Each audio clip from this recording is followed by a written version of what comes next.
PDA और all India सूफी सुन्नी जमात का अभियान 2024 के चुनाव में रंग लाया और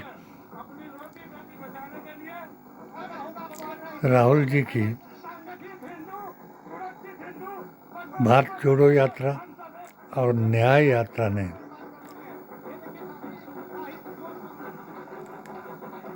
हिंदुत्व के नाम पर हिंदू मुसलमान करने वालों का दिल तोड़ा और बहुत से लोगों ने महात्मा गांधी के सनातनियों ने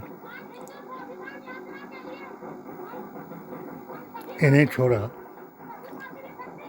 और इन्होंने गोरसेवादियों, लव जिहादियों, आतंकवादियों, शराबियों, जिन्नावादियों, दामादों और दाऊद इब्राहिम जैसे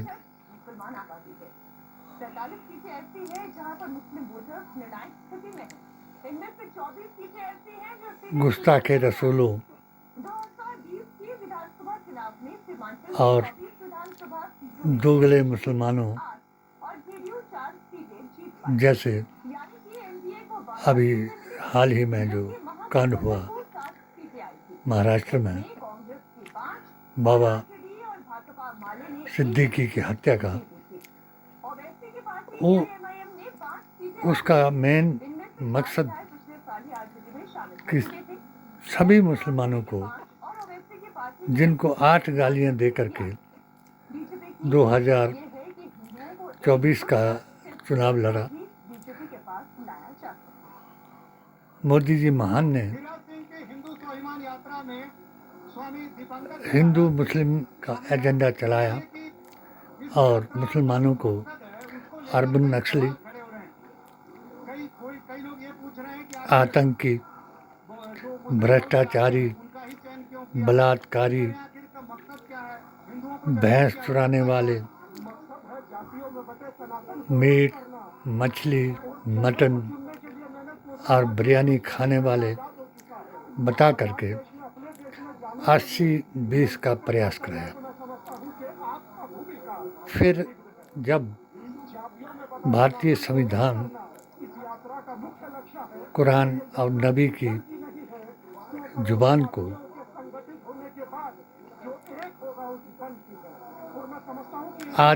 आदम से लेकर के आखिरी अवतार कल्कि अवतार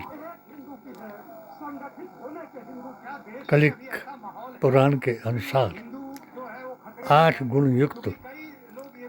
आखिरी संदेशवाहक का संदेश लेकर के जब AISSJ का पूरे भारत में अभियान चलाया गया तो इन्होंने 3 हथियार उन लोगों को के ऊपर चलाए जो अपने आप को राम के वंशज, राम को त्रेता का अवतार, नूरी अवतार और हिंद का इमाम बताते थे। और एक मैंने तीनों इनके हिंदुत्व के विंगों को इंटरव्यू दिया। तफरका मस्जिद के बारे में, और इन्होंने हिंदू मुसलमान कराने और सत्य मार्ग पर चलने वाले 2 ऑप्शन, डबल ऑप्शन वाले मुसलमान जो अपना ईमान भारतीय संविधान, कुरान और नबी के फरमान पर लाते हैं, उनको दबाने के लिए प्रयत्न किए। मैंने भी एक पेटिशन दायर की मोदी जी से सवाल का जवाब पूछा, मगर इनकी नफरत के कारण मुझे कोई जवाब नहीं मिला। अमित शाह जी ने एक ज्ञापन दिया जिसको विजिलेंस की इंक्वायरी करने का आदेश दिया। मैंने वो भी कराई। जब वो भी मेरे पक्ष में आई तो मंदिर बनाने वाले और मस्जिदें और मज़ार गिराने वालों ने मुझ पर तोहमतें, बहतान लगाए और मुझे ही एक मोदी मिशन के महामंत्री के नाते 3 साल का अभियान चलाने वाले को ही मोदी विरोधी बताया और यही 2013 में कांग्रेस पार्टी राजा बीरबल सिंह को बताया। 2019 में सुखू जी को बताया और मुझ पर कई जो इनके 3 हथियार हैं उनसे मुझे मारने का प्रयास कराया और मेरे परिवार में भी घर में घुस करके गुस्ताखे रसूल ने, अहले बातिल यजीदी ने और नजदी वाबी ने, जिनके 3 परिवारों की औरतें मेरे घर में रहती थी, उनको अपने साथ मिलाया और मुझको घर से बाहर निकालने का भी प्रयास कराया। हमने अपने सिर पर कफन बांध लिया और पूरे भारतवर्ष में PDA OBLIG-AISSJ का अभियान चलाने का ठान लिया। जब हमको कश्मीर में फतह मिली और हिंदुत्व के नाम पर और EVM के कारण हरियाणा में हार मिली, उसके बाद ये इन्होंने 80-20 कराने के लिए सभी मुसलमानों को एकजुट खड़ा कर दिया और मुल्लों को भड़काया और मुल्ले जो थे वो तरह तरह का बयान देने लगे। कोई करबला के कुत्ते बता करके ये कहने लगे, जो कि आकाए दो जहां रसूलुल्लाह सल्लल्लाहु अलैहि वसल्लम के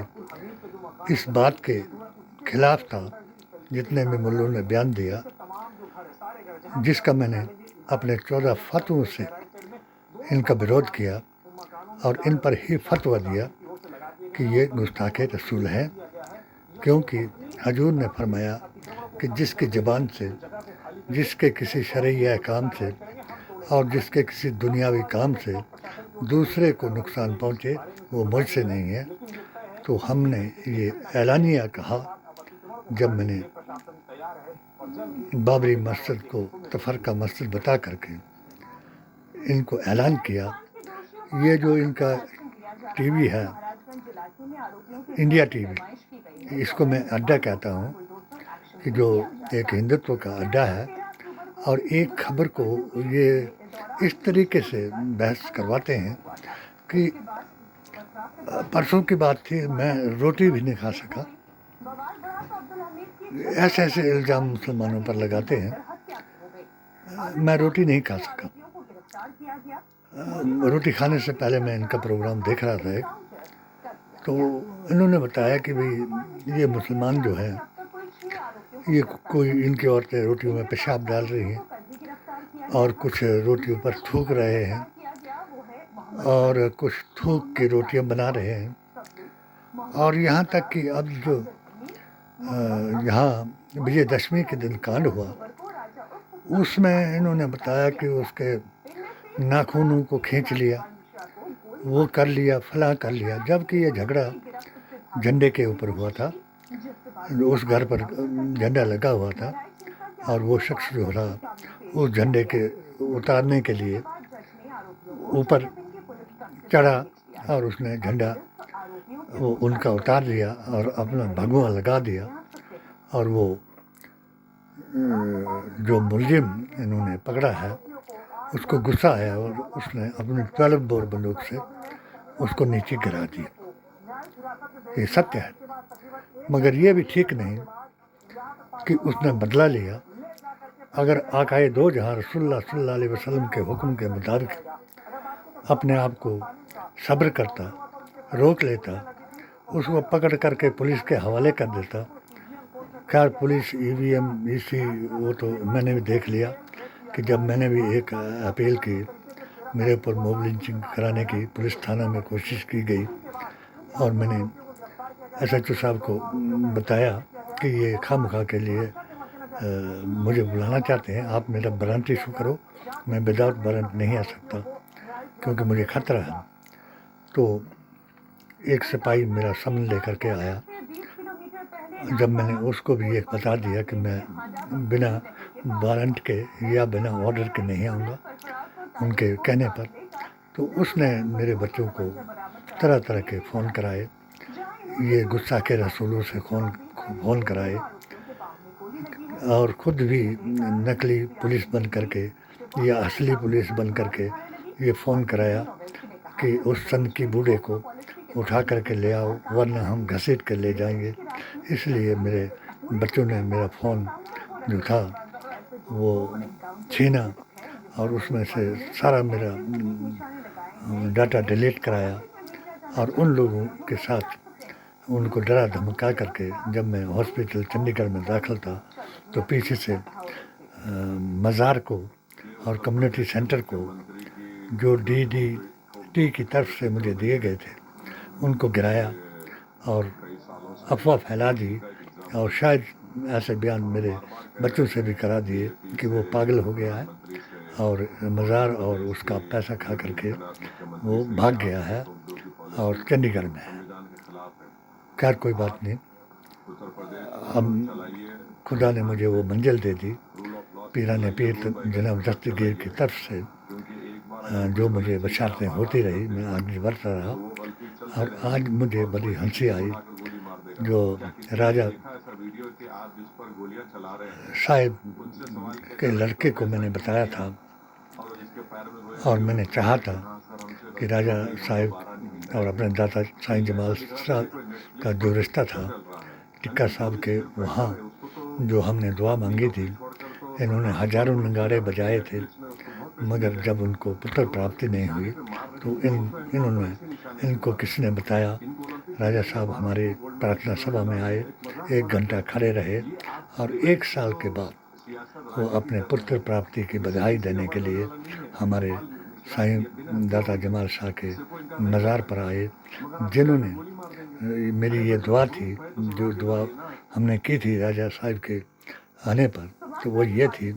कि ऐ दादा साईं जमाल शाह, जिस तरीके से तूने राजा चर्च सिंह को बचा करके पूरी रियासत को बचाया था, उसी तरीके से आप हमारे राजा साहब को लाल दे करके हमारी कांग्रेस की नैया को बचा लो। मगर वही दाता का दरबार, वही मुस्लिम गुस्ताख और गद्दार जिसने उसी मजार की तौहीन कराई और मुझे मेरी बीजेपी नहीं कह सकता सारी, इसमें बड़े दोस्त हैं मेरे, मैं उन 3 आदमी का भी आदर करता हूँ जिन्होंने मेरी किताब को चूम कर अपने माथे से लगाया और ये गद्दार जिन्होंने दरबार की तौहीन कराई, जूते समेत उस पर चढ़े और ये नारे लगाए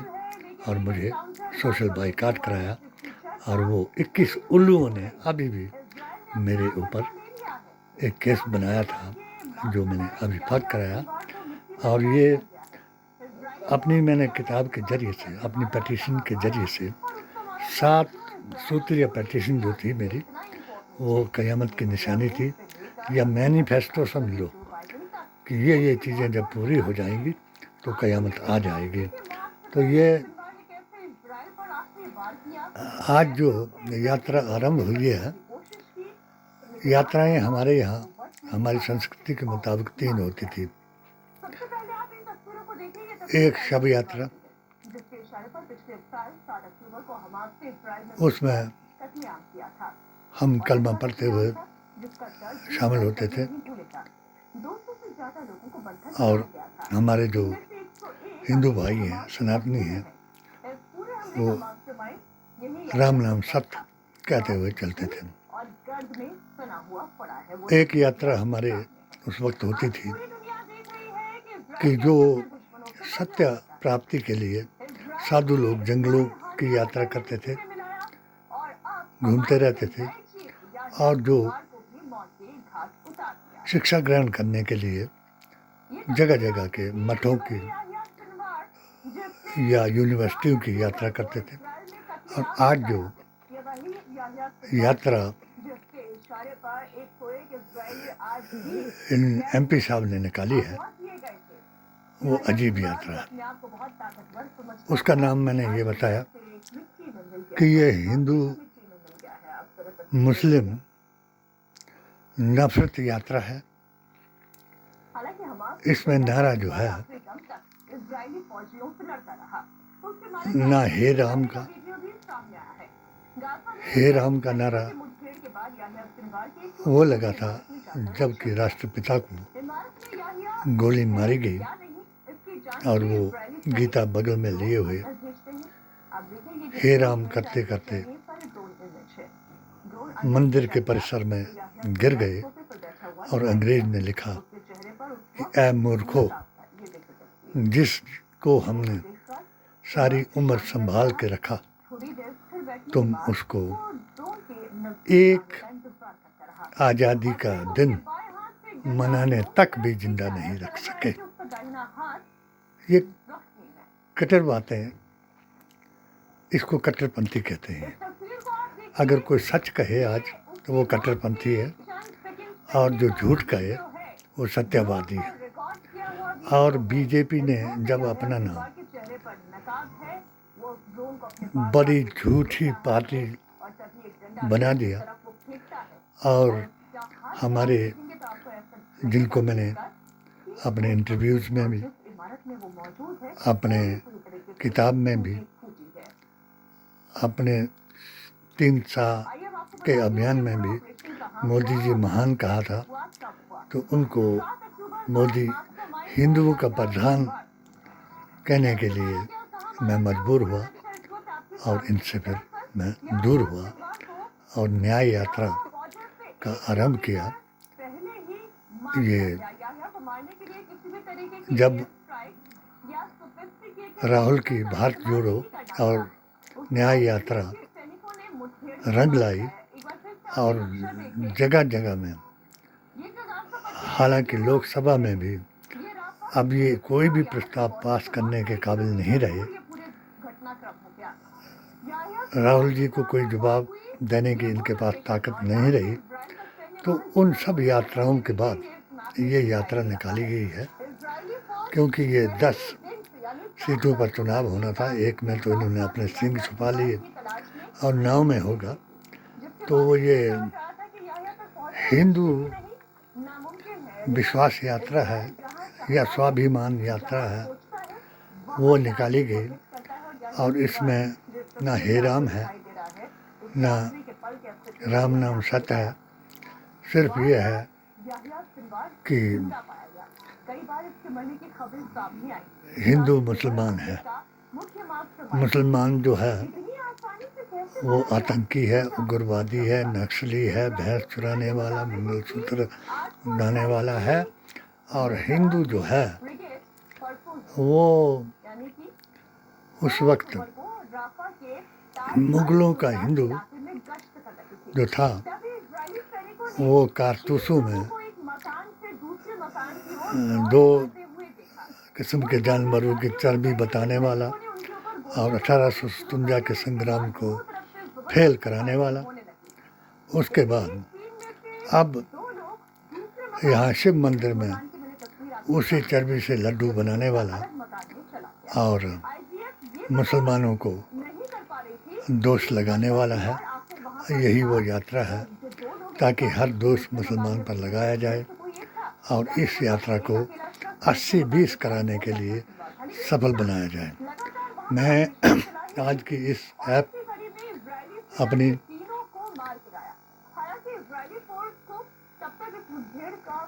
HHAQ चैनल के द्वारा भारतीय संविधान, कुरान और नबी के फरमान को मानने वालों से आवेदन करता हूँ कि इस झूठी यात्रा को झूठे प्रकरण से जो ये चाहते हैं कि जहाँ मुसलमानों के वहाँ से ये यात्रा जाए तो वो पत्थर मारें, तो हम आवाज़ उठाएं कि भाई मुसलमानों ने पत्थर मार दिए, या जहाँ PDA के हैं, हरिजन हैं, दलित हैं, उनके यहाँ से यात्रा जाए तो वो भी कोई प्रतिशोध करें। तो ऐसा मेरा निवेदन रहेगा कि वास्तव